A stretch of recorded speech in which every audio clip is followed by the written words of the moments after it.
Hello, welcome to The Conversation on News Central Television. This is the program where we bring you updates of political situations across the continent. I am Gbenga Aborowa. And I am Rita Omodia. It's a lovely week in the month of June, and we bring you The Conversation right here on News Central TV. Now, on today's edition of The Conversation, our attention is on two countries, Mali and Nigeria, at the focus of today's show. In Mali, the leader of the military transitional government has created a body to be in charge of writing a new constitution. While in Nigeria, the country celebrated 23 years of democracy, while political parties' presidential flag bearers are scanning for running mates. I mean, 23 years is no joke in Nigeria since 1999 of uninterrupted civilian administration. Experience, but there's so many questions to be asked. How beneficial has democracy been to the people? And we see that it's election season, not only in Nigeria. The Kenyan presidential elections are August slated 9. for the 9th of August. And of course, there's a lot of tension and, consultations because these major candidates will have to pick their vice president before next week. So we look and see how developments pan out. Definitely. And now we start off with Mali now, where the leader of Mali's military transitional government has created a body in charge of writing a new constitution. Colonel Assimi Goïta will be in charge of choosing the members of this committee who will have to present to him a draft version of the text in 2 months. The team will include a president, 2 rapporteurs, and experts. It will be able to consult all political parties and civil society, including religious organizations and traditional authorities. This decision comes just days after the Junta announced on June 6 that it would stay in power for 2 additional years before organizing democratic elections in March 2024. Now, the West African country is facing sanctions from its regional partners of the Economic Community of West African States, ECOWAS, as it did not meet the deadline for elections to be held by the end of February this year. Negotiations within the West African nations are still underway, but the ECOWAS said it regretted the 24-month timetable they had given Bamako 16-month maximum to transfer their power to a civilian entity in order to lift the sanctions. Now, joining us live on The Conversation this evening to discuss this is Fahiraman Rodrigue Koné, a senior researcher at the Sahel program of the Institute of Security Studies. He joins in live from the Malian capital, Bamako. We also have Malik Bangura. He's a public relations and media consultant. He joins in from Freetown in Sierra Leone. Gentlemen, welcome to the program. Thank you. Welcome. I'd like to start with Fahiraman. What do you make of the decision by Colonel Assimi Goïta's regime to drop a new constitution, and in what ways was the suspended Malian constitution of 1992 inadequate? Does Mali really need a new constitution? Yes, thank you for inviting me to this discussion. I think this decision come a few days after the decree that the Colonel Assimi set for the duration of the transitional 24. The decision was considered unilateral by the ECOWAS. So I think this decision tried for the Malian authority to show their sincerity in the waiting to respect the commitment to hand over the power after 2 years that they have themselves unilaterally decided. But however, this decision marked an interesting, I think, evolution in the internal debates in Mali. Because if you have seen the news on Mali since the beginning of the years, all the news were focused on the strong relation, the strong tension between the Malian authorities and the international community, namely on the timetable, on the transition timetable, but also on the decision to diversify security cooperation with Russia. So now we are now moving toward one of the fundamental issues of the transition, which is the reform, the constitutional reform, because this constitutional reform is at the heart of the political debate since before the crisis in 2012. And it was also in the light of the decision with the negotiation with the rebellion in the north, that there was a necessity to make this reform to resolve I can say the conflict and the security situation, but also for a more and effective democratic governance in the country. So there was a big necessity to take a new law, a constitutional law, because since as you mentioned, since 1992, there was no reform. So it's really a big issue, a priority for the transition. Looking at the necessity of a new constitution away from the 1992, in your opinion, do you believe that Mali actually needs a new constitution? Personally, constitutional amendments and constitutional reviews are central to democracies. In Sierra Leone, for instance, we had a 1991 constitution, and up till now we are using a 1991 constitution. One of the problems I'm still having with the current constitutional process in Mali is that for me, I don't believe the military are the proper persons to come up with a constitution that will be used to govern a country.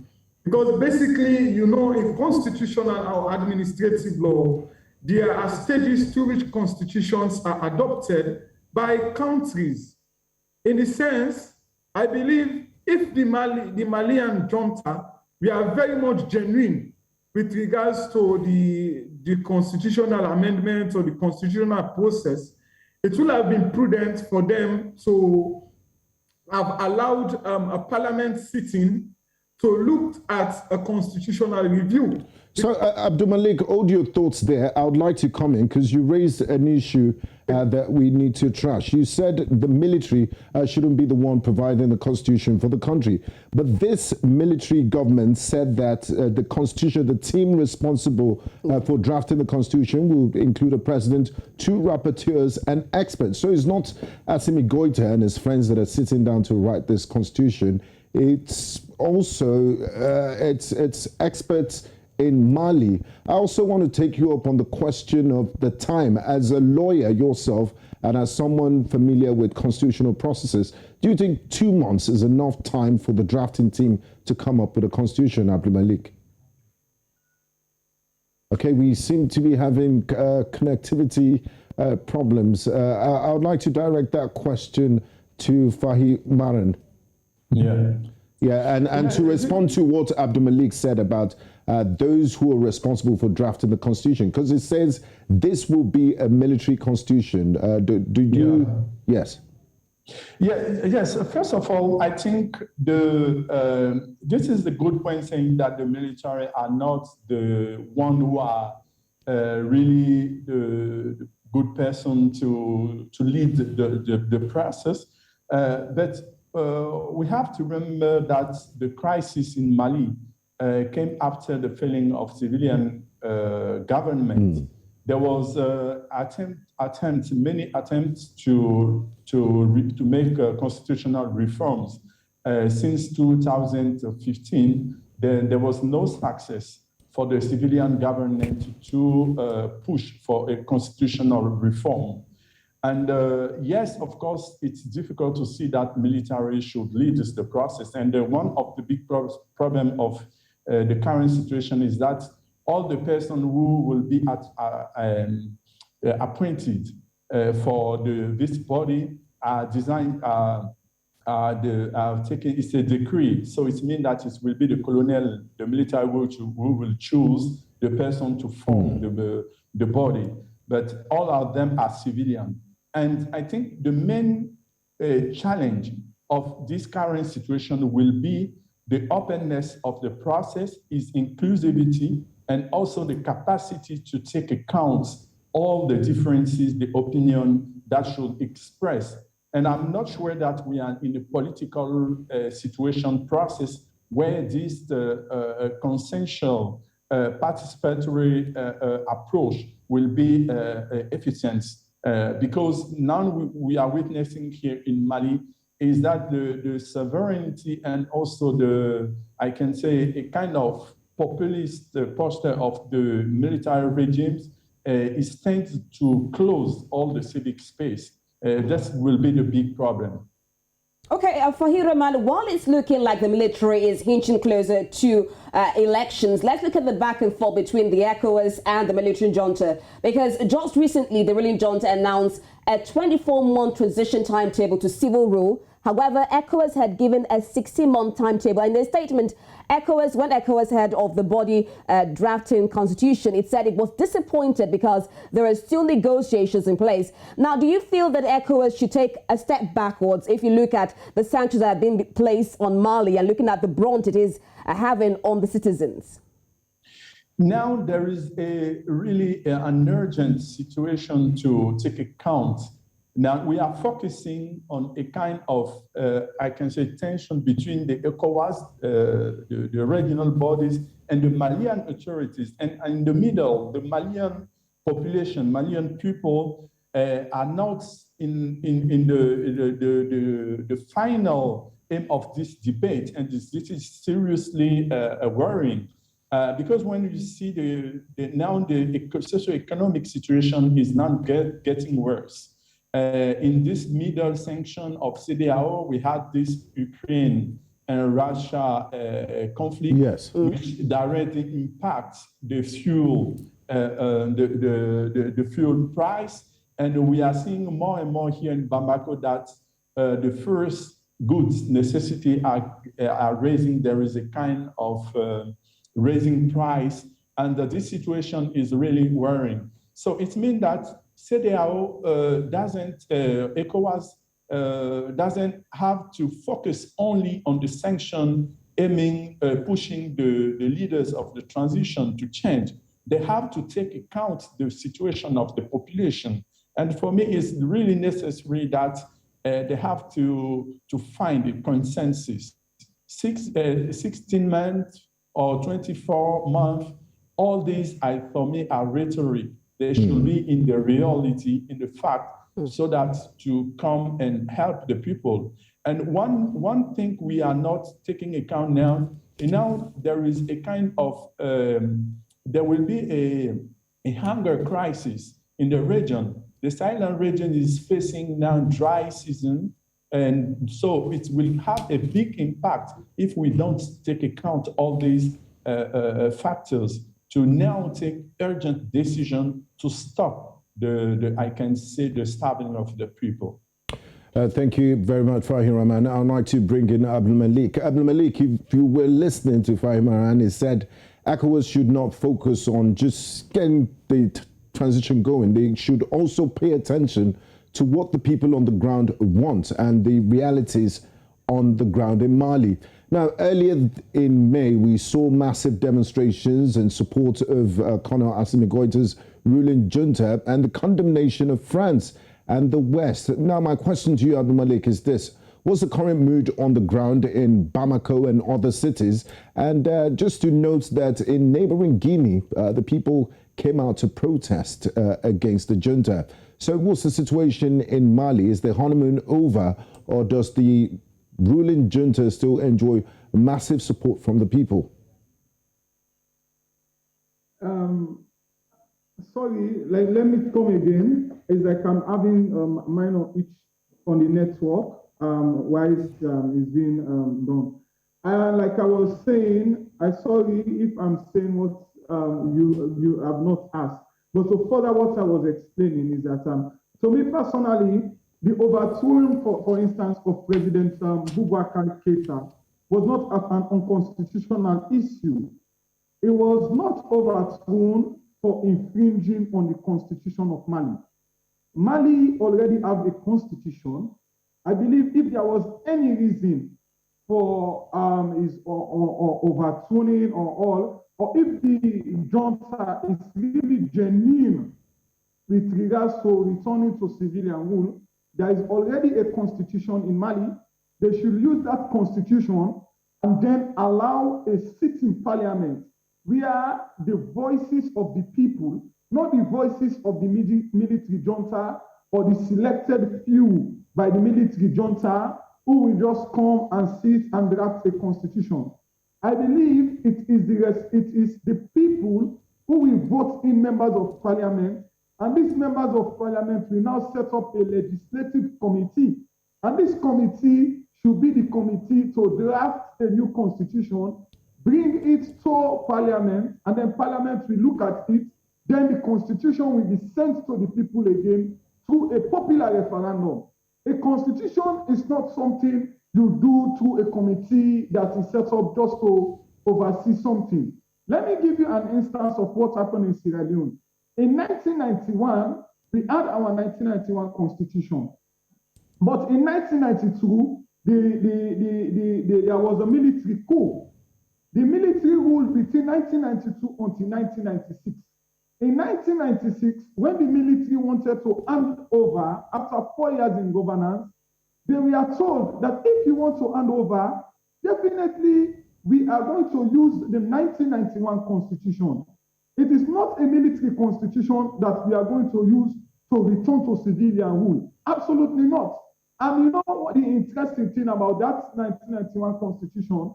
Almost the entire hierarchy of the military junta that ruled us between 1992 to 1996, we are disqualified.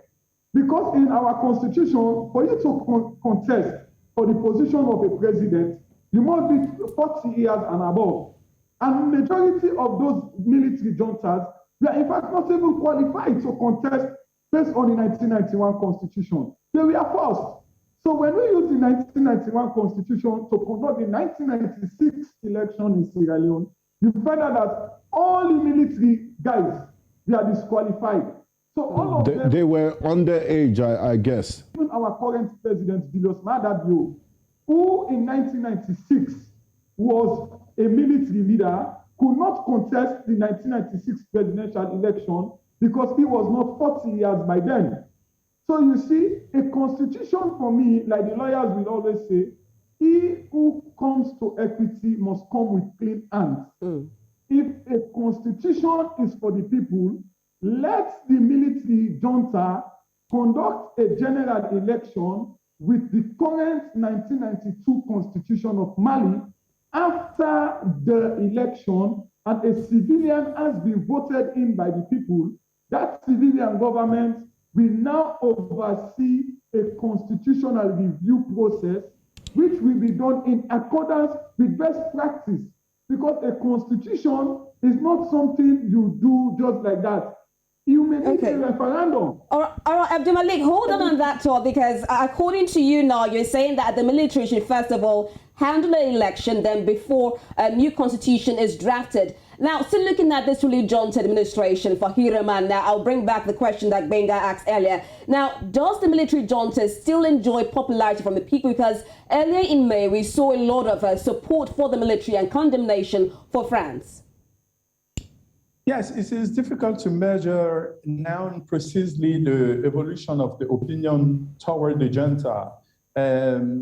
As I said, there is this sovereignist and also sometimes populist stance mark on, and people who have different opinion are immediately qualified as, I can say, unpatriotic citizen. So it is quite difficult to see an open expression of the people about the idea on the jet.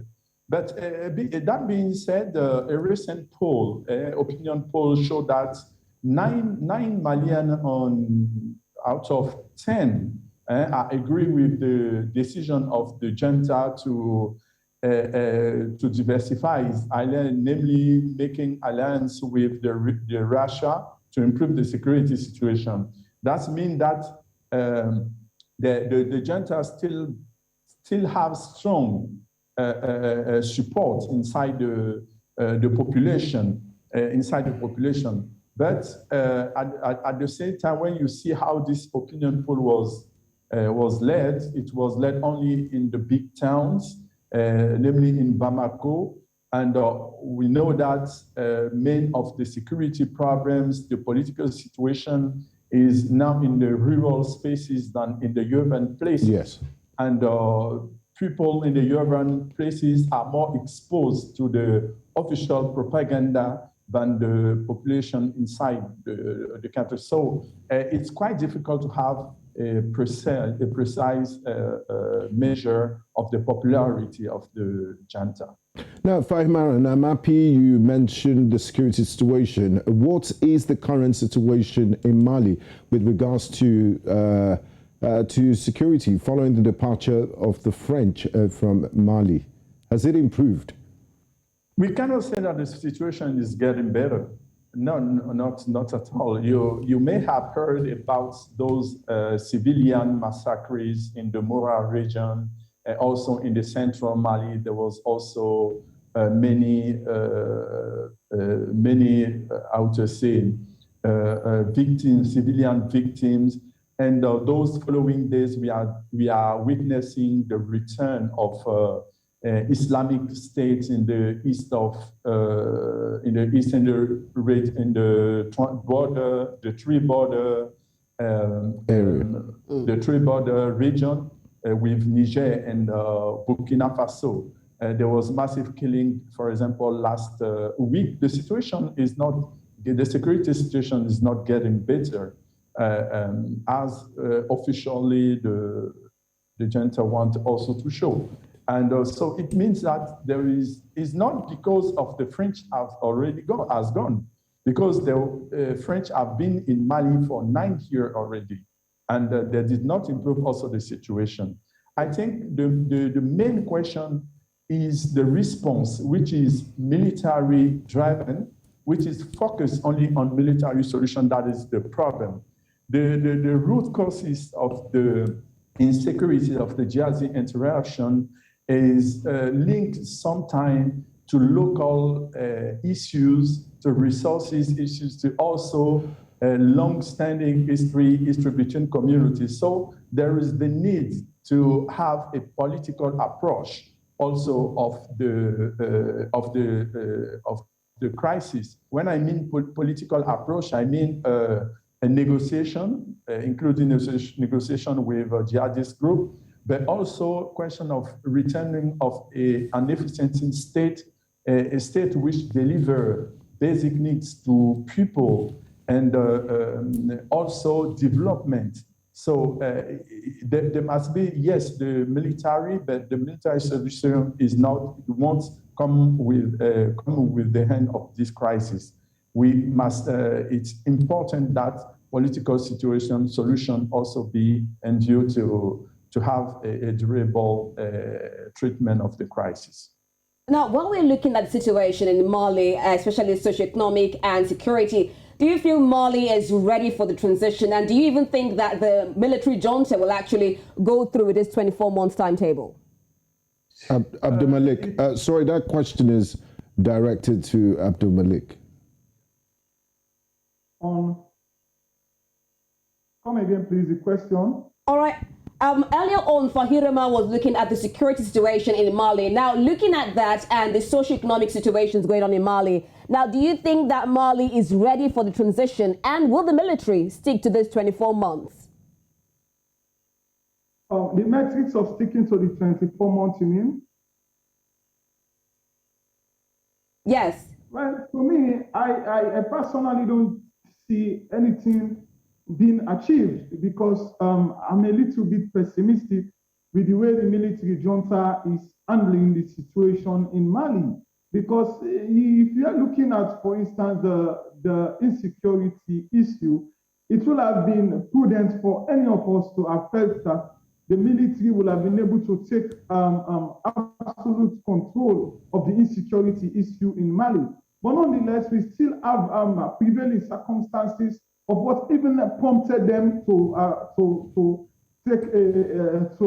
done or to have conducted a military coup. We're still seeing Mali reversing to a similar situation. So much has not been achieved over the years, and I still haven't seen much have been achieved. when you look at constitutionally, still my position, I believe they need to revert to the previous Malian constitution and conduct an election with that as soon as possible. Because this issue of hiding under a constitutional review just to get a 3 years transitional period will not be all-inclusive. For you to have an all-inclusive something, then you need to get the people's voice, the people's representative, to undertake a constitutional review process. I don't believe that the Malian military, the 3 years they are asking for, is the best option for a prudent or a very good constitutional review process. And one thing we should take into consideration now is that my brother was making references that the people in Mali, they love the military, they embrace the military, but that is not a good defense for a constitutional review. Remember, this is a constitution that will be used 10, 15 years from now. And the people that are now rallying in support of the military may have faded away, but we still need the law. The law is the law, and that will be the final law. So for you to have a law that will have to supervise the executive, the judiciary, the legislature, and all sectors of the constitution, to be a law that is made by the voice of the people, which is a parliament. You cannot get a constitution that is not endorsed through a referendum or through a referendum for which bill was submitted to parliament. That is my view. Thank you very much, gentlemen. Thanks for being a part of the conversation. Fahiraman Koné and Abdul Malik Bangura.